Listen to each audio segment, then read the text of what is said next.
Hello, this is Hannelore with Quilts by Hannelore. This is our applique quilt, block C for carrots. Do love those carrots. Now in this block I did just a micro stipple.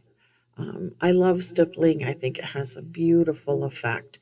But note that since that applique area of the carrots is quite large, I did use some clear thread and just follow the stitching lines around the carrots just to tie them, hold them down a little bit to make the density of the quilting more consistent within the carrots as it is along the outside of the stippling.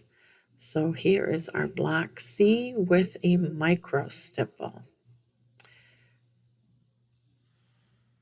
Thanks for watching, you guys. Have a great day. Bye-bye.